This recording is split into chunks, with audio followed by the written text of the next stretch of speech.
नमस्कार दोस्तों। आज मैं बात करने वाला हूँ ओपन इंटरेस्ट के बारे में। ये एक एडवांस ऑप्शन के अंदर में मैं इसको डालूंगा, क्योंकि जब आप ओपन इंटरेस्ट की बात करते हो तो बहुत से लोग को नहीं समझ में आता है, या बहुत से लोग थोड़ा सा पजल्ड होते हैं। नहीं समझ में आता है वो करेक्ट वर्ड नहीं है, उसको पजल्स के हिसाब से रहता है। वो नॉर्मली केवल बाई सेल करते हैं कॉल पुट के हिसाब से, क्योंकि ये एक बेसिक इंग्रेडिएंट्स रहता है ऑप्शंस ट्रेडिंग के अंदर में, कि आप उसका ओपन इंटरेस्ट देख करके भी मार्केट का मूवमेंट देख समझ सकते हैं कि मार्केट का किस तरफ मूव कर रहा है। और एविड ट्रेडर्स जो रहते हैं, बहुत अच्छे ट्रेडर्स रहते हैं, इसके ऊपर में भी इसका भी बेनिफिट लेते हैं। ओपन इंटरेस्ट पे जाने से पहले मैं थोड़ा सा इसका बेसिक कॉन्सेप्ट बताने की कोशिश कर रहा हूँ कि सपोज कोई स्टॉक है, उसके 1 करोड़ शेयर्स फ्लोट है, फ्लोटिंग में है करके। अभी जब आप डेरिवेटिव्स में ट्रेड कर रहे हो, डेरिवेटिव्स का ट्रेड का मतलब क्या हुआ? आपका जो भी ट्रांजैक्शंस होता है इस पर्टिकुलर स्टॉक्स के ऊपर में ही रहेगा, बेस्ड ऑन स्टॉक, या आप कह रहे हो तो शेयर्स, या उसके जो कंपनी के हैं उनके शेयर्स जो रहेंगे उसके ऊपर में, उसी पे तो बेस्ड रहेगा, उसी से तो डिराइव होगा। एग्जांपल के हिसाब से मैं अगर बताऊं कि अगर घी बनता है, मक्खन बनता है, या दही बनता है, मिल्क से ही बनता है, तो मिल्क से के ही इंग्रेडिएंट्स आएंगे, मिल्क से ही रिलेटेड उसकी सारी चीज़ें रहेंगी। वो मिल्क से बिल्कुल भी डिफरेंट नहीं हो सकता है, उसका नेचर चीज़ें डिफरेंट हो जाएंगी, लेकिन कहीं ना कहीं कोरिलेशन उसके साथ में रहेगा। ओपन इंटरेस्ट इससे ही रिलेटेड है। अभी 1 करोड़ शेयर्स है, आप यहाँ इसके अंदर में फ्यूचर में ट्रेड कर रहे हो या ऑप्शंस में ट्रेड कर रहे हो, तो इसका मार्केट में जो भी ट्रांजैक्शंस होंगे उसका जितने कॉन्ट्रैक्ट साइज रहता है, फ्यूचर की अगर मैं बात करूँ अगर आप, तो आपका जो कॉन्ट्रैक्ट साइज बनता है वो लॉट साइज रहेगा।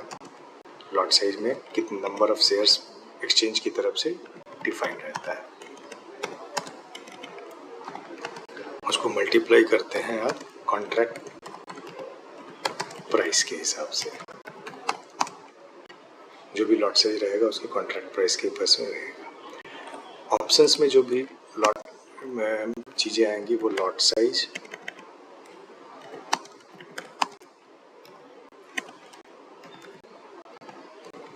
मल्टीप्लाइड किया जाएगा आपका एक इसमें स्ट्राइक प्राइस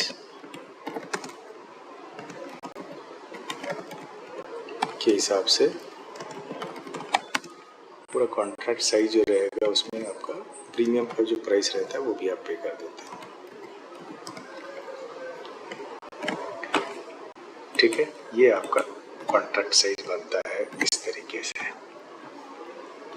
अब ये 1 करोड़ शेयर से तो ज़्यादा नहीं जाएगा ना, क्योंकि कई बार आप देखते होंगे कि आप ट्रेड करने जा रहे हो और आपका ब्रोकर आपको उसको ट्रेड ही नहीं करने दे रहा, मार्केट वाइड लिमिट का रिजेक्शन दे देगा, आप ट्रेड ही नहीं कर पा रहे हो। तो जब ये सारी चीज़ें 1 करोड़ नंबर ऑफ शेयर से ज़्यादा हो जाएगा, लॉट साइज और कॉन्ट्रैक्ट पर लॉट साइज इतने ट्रांजेक्शन्स हो जा रहे हैं कि उसके अंदर में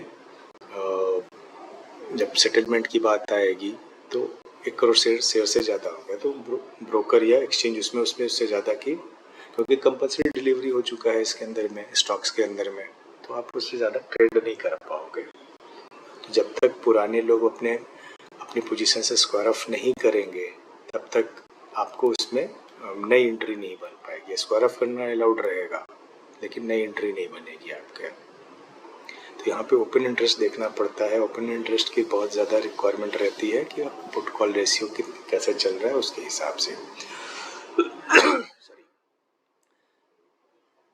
तो ये आपका ओपन इंटरेस्ट के ऊपर में भी ट्रांजैक्शंस के लिए चीज़ें बनती हैं। ओपन इंटरेस्ट की वीडियो इसलिए बनाने की ज़रूरत इसलिए पड़ गई है कि मेरा नेक्स्ट वीडियो जो रहेगा वो बेस्ड रहेगा हमारे पुट कॉल रेशियो के ऊपर में, चूँकि एडवांस वर्जन जा रहा है करके, तो इसमें देखना पड़ता है कि ओपन इंटरेस्ट अगर वाइड लिमिट बहुत ज़्यादा हो चुका है, बहुत ज़्यादा इन द सेंस 100% के 90% के बाद में ब्रोकर्स एक्सचेंज उसको बंद करना स्टार्ट कर देते हैं कि नहीं, अब नए कॉन्ट्रैक्ट में हम आपको इंटर नहीं करने देंगे, आपका जो पुराना कॉन्ट्रैक्ट है, इन द मनी है या आउट ऑफ द मनी है, कुछ भी है, उसको एज इट इज़ उसको छोड़ सकते हैं, वो आपकी पोजीशन स्क्वायर ऑफ नहीं करेंगे, लेकिन हाँ मतलब मार्जिन की रिक्वायरमेंट जो रहेगा उसके हिसाब से, लेकिन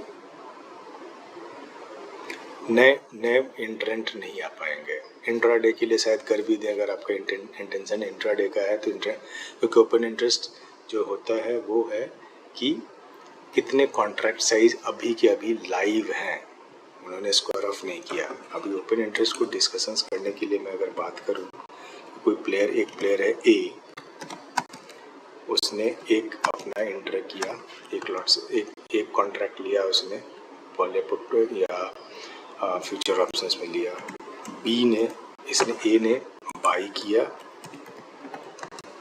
बट ऑब्वियस है कि बी सामने प्लेयर होगा तो वो सेल कर रहा है, तो ये माना जा रहा है कि एक OI है, ओपन इंटरेस्ट एक है। अभी ए ने क्या किया, ए ने अपना एक जो था सेल कर दिया, ठीक है,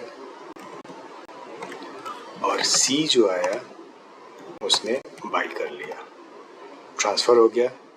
OI कितना होगा, एक ही रहेगा, ओपन इंटरेस्ट एक ही रहेगा, क्योंकि केवल चेंज हुआ है और एक ही जगह पे सी आ गया और बी इसमें कॉमन फैक्टर है, या जो भी वैसा वर्जा भी कर सकते हैं। लेकिन एग्जाम्पल के हिसाब से मैं बताऊं कि बी ने क्या किया, अपनी एक पोजीशन और क्रिएट की उसने, और उसके पास 2 सेल हो गए, डी की एंट्री हो गई, या फिर सी ने ही, डी या सी नया प्लेयर जो आया, डी ने एक बाई कर लिया या सी ने एक और बाई कर लिया, और दोनों ने अभी पोजीशन अपनी स्क्वायर ऑफ नहीं की है, तो यहाँ पे OI हो गया 2, ठीक है। इस चीज को समझने की कोशिश करनी है। प्लेयर हो सकता है एक ही हो, उसकी पोजीशंस बड़ी होती चली जाए और दूसरे इंटरनेट आए, या फिर 2 ही प्लेयर हों लेकिन जो कॉन्ट्रैक्ट जो है स्क्वायर ऑफ नहीं हो रहा है, वो इंक्रीज होता चला जा रहा है, वो ओपन इंटरेस्ट उसका इंक्रीज होता चला जाएगा। या सेम प्लेयर, मैं यहाँ पे अगर फिर से बात करूँ, बी ने अपनी पोजीशन और बड़ी की, उसने 3 सेल किया, और यहाँ पे सी ने एक और बाई कर लिया, उसके 2 बाई हो गए, और एक डी का बाई हो गया, डी ने का एक बाई पहले से था ही करके,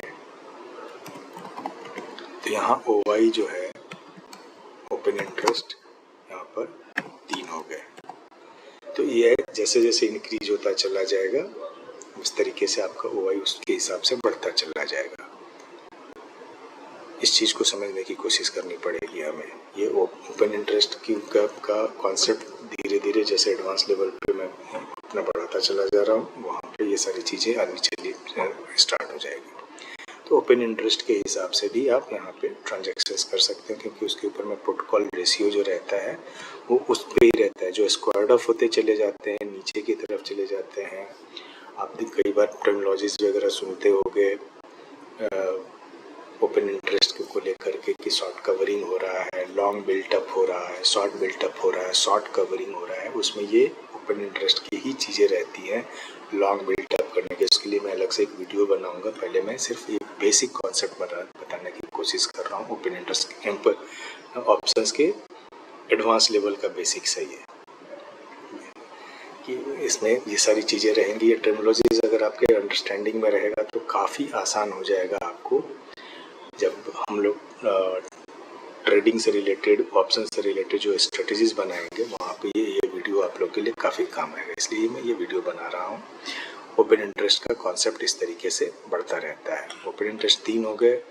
नंबर ऑफ प्लेयर्स, जो बायर और सेलर का जो है, ए जो भी हो, ए हो, बी हो, सी हो, डी हो, वटेवर जो भी है, नंबर ऑफ प्लेयर्स का मत से मतलब नहीं है, क्योंकि वहाँ पे वो उसको नहीं देखा जाता है कि उसके पास कितने कॉन्ट्रैक्ट है। हाँ, वो लिमिट रहता है कि पर्टिकुलर एक इंडिविजुअल को या एक इंस्टीट्यूशन को प्राइस रिग करने से बचाने के लिए उसको अलाउड नहीं रहता है। लेकिन ओपन इंटरेस्ट का हिसाब किताब ये है कि कितनी पोजीशंस ओपन हैं, स्क्वायर ऑफ नहीं कर रहे हैं। अब यहाँ पे ये रिड्यूस होना अगर स्टार्ट होगा कि जैसे सी ने भी अपना एक स्क्वायर ऑफ कर दिया, सेल कर दिया, और बी ने भी अपना एक स्क्वायर ऑफ कर दिया, तो इसके पास सिर्फ 2 रह गए, इसके पास सिर्फ 1 रह गया, तो ओपन इंटरेस्ट रिड्यूस हो गया है वहाँ पर।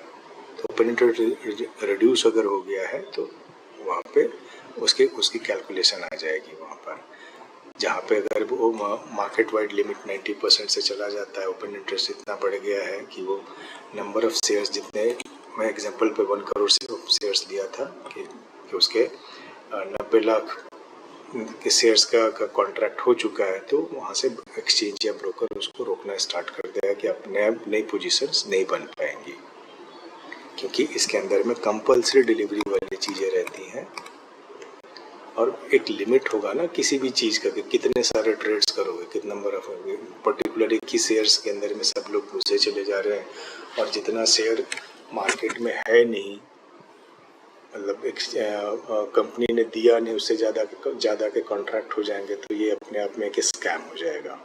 तो इन सब चीज़ों से बचने के लिए रेस्ट्रिक्शंस का लॉजिक ही सही है ना कि उस कंपनी के शेयर्स ही 1 करोड़ है और आपका ट्रांजैक्शन 10 करोड़ 20 करोड़ शेयर्स का जा रहा है। जब कंपल्सरी डिलीवरी के बारे की चीज़ें आएंगी तो आप शेयर्स ही नहीं होंगे गिव एंड टेक करने के लिए।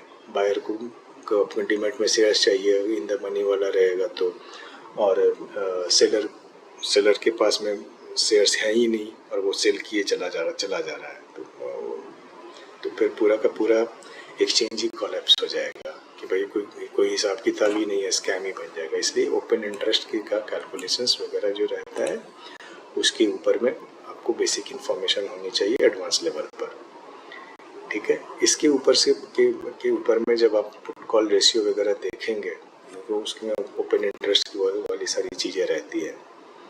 पुट कॉल रेशियो जब आप देखोगे तो उसके हिसाब से भी आपका मार्केट का मूवमेंट समझ में आ जाएगा, शेयर प्राइस का या ऑप्शंस के अंदर में कितनी मूवमेंट रहेगी वो भी समझ में आएगा। कुछ ऑप्शंस ग्रीक्स होते हैं, अल्फा, गामा, बीटा, थीटा, ये सारे ऑप्शंस के ग्रीक्स वगैरह जो रहते हैं, तो वो टर्मिनोलॉजीज के साथ में आपको ट्रेडिंग करना काफ़ी आसान हो जाएगा। उसके कैलकुलेशंस पे भी आपकी ऑप्शन की जो प्राइसिंग जो होता है वो सारी चीज़ें आपके लिए आसान हो जाएगा।